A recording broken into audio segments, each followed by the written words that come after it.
अगर आप कुछ बताना पिता चाहें तो अपने बारे में, टर्निंग पॉइंट अगर अ, आप शेयर करना चाहें।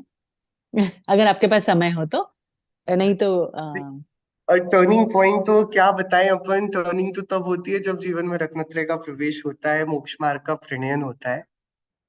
मेरा सौभाग्य रहा कि मेरा ऐसे परिवार में जन्म हुआ जहाँ पर मेरे दादाजी पंडित श्री कपूर चंद जी थे। वो बहुत अच्छे विद्वान थे, बहुत बड़े विद्वान थे। और उनकी जब मैं थोड़ा बड़ा हुआ और मुझे कहानियां पता पड़ी, तब मैं एकदम हिल गया अंदर से। परिस्थिति अच्छी नहीं थी, बिल्कुल भी अच्छी नहीं थी। इतनी अच्छी नहीं थी कि मेरी दादी और उनकी मदर इन लॉ, सास, है ना, तो मंदिर जाना होता था।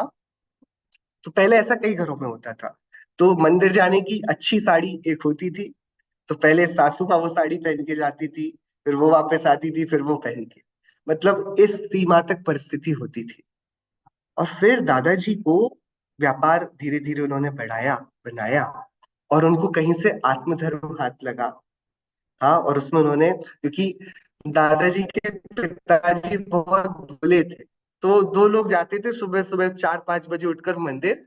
और पिताजी ज्यादा नहीं पढ़ना जानते थे और दादाजी को पढ़ना आता था, तो दादाजी शास्त्र वांचते थे और उनके पापा सुनते थे। तो एक वक्ता और एक श्रोता होता था वहां पर। धीरे धीरे फिर सभा बननी शुरू हो गई। हाँ, तो क्या, तो आत्मधर्म हाथ लगा।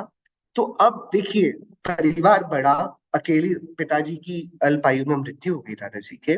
छोटे से थे, चौथी तक पढ़ाई कर पाए। और ये आत्मधर्म हाथ लग गया तो कितनी तत्व की रुचि, और जो हम बोलते हैं ना, निशंकता तत्व ज्ञान हमको देता है कि अरे, जो होगा देख लेंगे, हम क्या बदल पाएंगे, और हम कितना भी प्रयत्न करें, होना तो वही है जो उदय प्रमाण है। तो वो कैसे नियम लेते थे, कि वो ऐसा नियम लेते थे कि भैया, जब इस साल 800 रुपए की कमाई जिस दिन होगी, उस दिन घर में व्यापार में ताला लगाकर सोनगढ़ चले जाते थे। और अकेले नहीं जाते थे, गांव भर को लेके जाते थे। आप समझिए, ये मुझे थोड़ा आंदोलित कर गया। जब आपके पास कुछ नहीं है, तब भी आप सीमा निर्धारित, हमसे भी आज कुछ पूछे, how much money is enough money, आप कब रिटायरमेंट ले लोगे, कब पैकेज कितना पहुंच जाए, कितनी सेविंग हो जाए, वी डोंट। और वो क्या सोचते थे कि देखो, इतने में साल निकल जाएगा, 800 रुपए का गणित लगाया है, इतने में सब हो जाएगा। तो 800 रुपए जिस दिन हुए, दादी को कुछ रुपए दिए कि देखो, तुम लोग चल रहे हो तो चलो, तुम्हें यहाँ रहना है तो पैसे रखो, खर्चा करो, और हम तो जा रहे हैं। और वहां 2-2 महीने रहते, एक एक 2-2 महीने परिवार को। तो तत्व ज्ञान कैसे जीवन को सुंदर, संतोषप्रद, सहिष्णु बनाता है, कि हम उदय का विचार नहीं कर पाते, उदय में जो होगा देख लेंगे, हमारी क्या शक्ति कम है।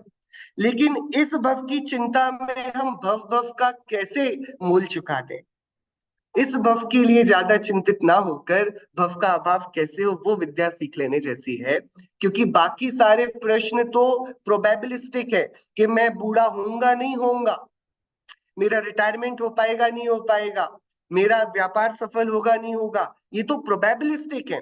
लेकिन एक डेफिनेट प्रश्न है, वो मृत्यु का है। सब कुछ संभावित है, और मृत्यु अवश्य होगी।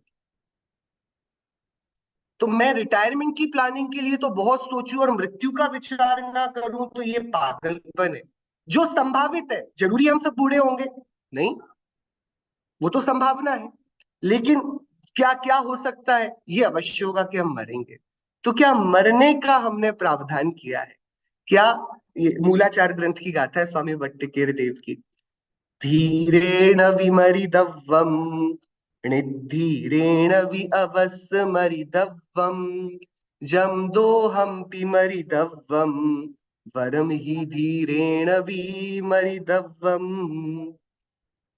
जो डर कर मरता है, वो भी मरता है, और जो तत्व ज्ञान से धैर्य पूर्वक मरता है, वो भी मरता है। यदि दोनों ही मरते हैं, तो मुझे वह विधि सीखनी है जिससे मैं धीरज से, प्रेम से, संतोष से, प्रसन्नता से मरण को प्राप्त करूं। और वह विधि, समाधि मरण की विधि, यह रत्नत्रय का मोक्ष मार्ग, ये माता जिनवाणी हमें सिखाती है। तो वो मेरे लिए बहुत प्रेरणा देते हैं। दादाजी एक बात बोलते थे, वो बात एकदम जैसे सरफरोशी की अब तमन्ना अब हमारे दिल में जैसे होता है ना, इनकलाब जिंदाबाद, ऐसा इनकलाब जैसी मुझे प्रतीत होती है। सुनिएगा आप लोग, बहुत गजब की लाइन है। शांति समर में कभी भूल कर धैर्य नहीं खोना होगा। शांति यानी शांति, समर यानी युद्ध। शांति समर में कभी भूल कर धैर्य नहीं खोना होगा। वज्र प्रहार भले नित प्रति हो, दृढ़ जीवी होना होगा। वज्र कितना ही दारुण कर्म का उदय आ जाए, कड़क बनना पड़ेगा, डरना नहीं पड़ेगा, किसी से याचना नहीं करनी पड़ेगी, शांतिनाथ भगवान मेरे कर्म हर लो, कर्म हर लो। दृढ़ जीवी होना होगा, मैंने अपराध किया है, मैं अपराध का फल भोगने को प्रस्तुत हूँ। शांति समर में कभी भूल कर धैर्य नहीं खोना होगा। वज्र प्रहार भले नित प्रति हो, दृढ़ जीवी होना होगा। आत्म कार्य की सुंदर गठरी सिर पर धर कर ढोना होगा। होगी निश्चय जीत आत्म की, यही भाव भाना होगा। कर्म के उदय तो अपने समय पर होंगे, मैं अपने कार्य को भूलूंगा नहीं। मैं एक शुद्ध त्रिकाली चैतन्य आत्मा हूँ। मैं कर्म से, राग से, रंग से निरपेक्ष हूँ। शुद्ध बुद्ध चैतन्य घन हूँ। मैं ऐसा शुद्ध हूँ और प्रयत्न करूं तो शुद्धता को प्रकट कर सकता हूँ। ऐसा जिम्मेदारी से हमें अपना कार्य पता रहे, हम जिंदगी की चकाचौंध पर अंधे ना हो। हमें पता रहे ये भव इस भव की संभाल के लिए नहीं, आगे आने वाले भवों के अभाव के लिए है। तो हमारा जीवन बहुत सुंदर बन सकता है। हम सभी तीर्थंकरों को अपना आदर्श बनाएं और माँ जिनवाणी की गोद में बैठकर बहुत सुंदर जीवन जिएं। सी मंगल।